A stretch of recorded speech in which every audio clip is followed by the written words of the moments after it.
Welcome to today's Explainer.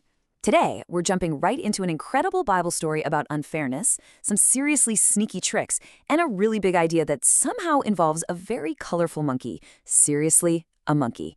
Let's get into it. Okay, before we start the story, I want you to take a quick second and think about a time when something just felt completely unfair. Maybe a friend cheated in a game you were playing, or you got in trouble for something your sibling actually did. You know that hot, frustrating feeling in your chest? Yeah, those feelings of anger make total sense. It feels awful when things aren't fair. Well, today we're looking at a guy named Jacob who faced a massive dose of unfairness, and we'll see exactly what he decided to do about it. So here is the absolute most important thing we're going to learn today, our big idea.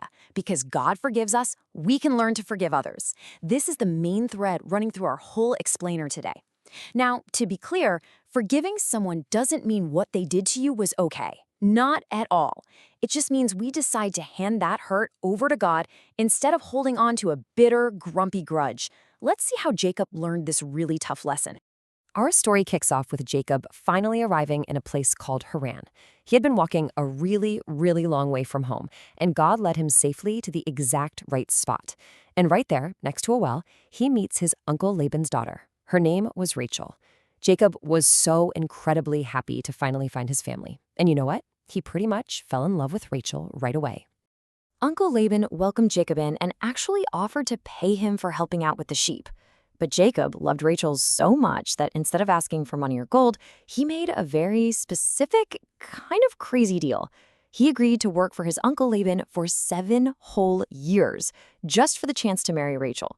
I mean, for most of you watching, 7 years is almost your entire life. That is a super long time to wait. But the Bible says that to Jacob, it felt like just a few days because he loved her so much. But here is where the massive unfairness comes in. After those 7 long years of really hard work, it was finally time for the wedding. But late in the evening, Laban pulled a massive trick on Jacob. He actually sneaked Rachel's older sister, Leah, into the wedding tent instead.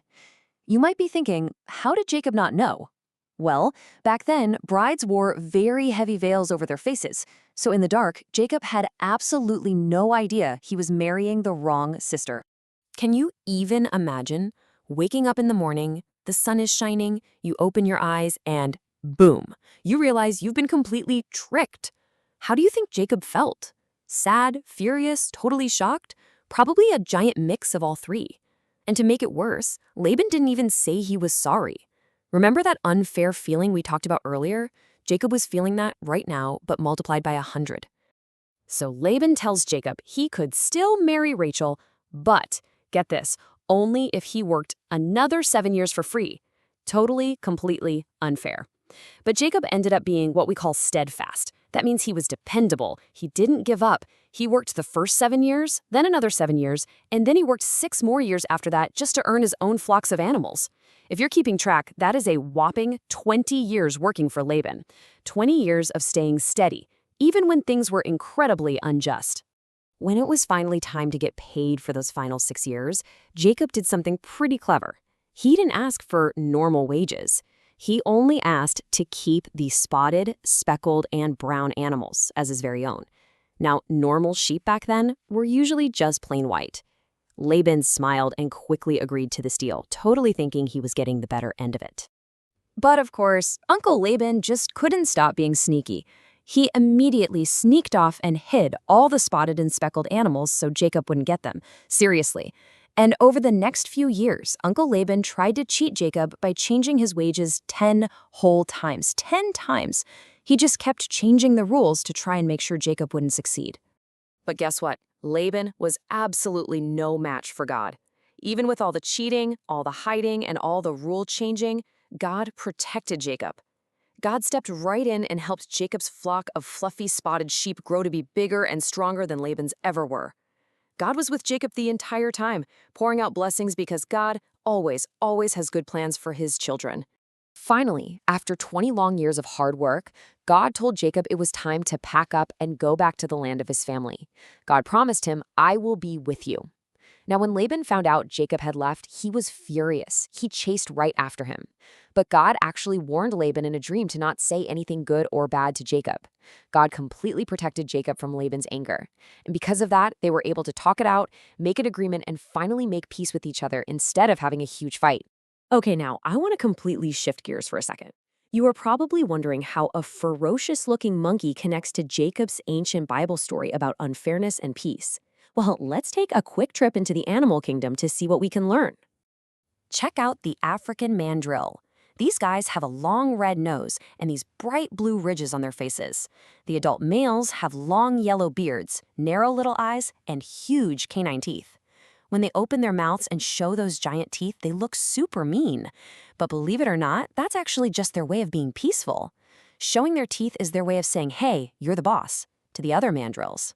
And when danger comes, these strong males bravely stay behind to protect their entire pack. What's really fascinating is how they handle disagreements. Animals that live together in a jungle pack just can't afford to fight all the time. It doesn't work. So when mandrills disagree, they don't hold a grudge. Nope. One of them will actually walk over and start grooming the other one, like picking out fleas and cleaning their fur. They do this to end the fight and rebuild their friendship. They choose connection over holding on to anger. Just like those mandrills grooming each other to let go of a fight, Jacob had to learn to let go of his hurt. I want you to imagine carrying a backpack that is completely stuffed with huge, heavy rocks, and written on those rocks are words like anger, revenge, and bitterness. If you try to carry that heavy bag everywhere you go, it's going to weigh you down. It makes life exhausting. Jacob realized that holding on to his anger against Laban would be exactly like carrying that heavy bag of rocks forever. So what did he do? He chose to drop the bag. He chose to forgive Laban instead of getting revenge. Now, how is Jacob able to do that after everything Laban did? Because he knew God had already forgiven him for his own past mistakes. This brings us to a really beautiful memory verse from the Bible, Jeremiah 29:11. God says he has thoughts of peace toward us to give us a future and a hope. God helped Jacob let go of all that hurt because God always has loving thoughts toward us, and he plans a wonderful, peaceful future for us. So, the next time someone does something really unfair to you, whether they cheat in a game or say something unkind, I want you to remember Jacob's steadfastness. Remember those fierce-looking mandrills choosing peace. Will you ask God to help you drop that heavy bag of angry rocks and forgive them, just like God forgives you? It is definitely not easy, but with God's help, it's absolutely possible. Thanks so much for joining me on today's Explainer, and here's my challenge to you for this week. Drop those heavy rocks and choose peace.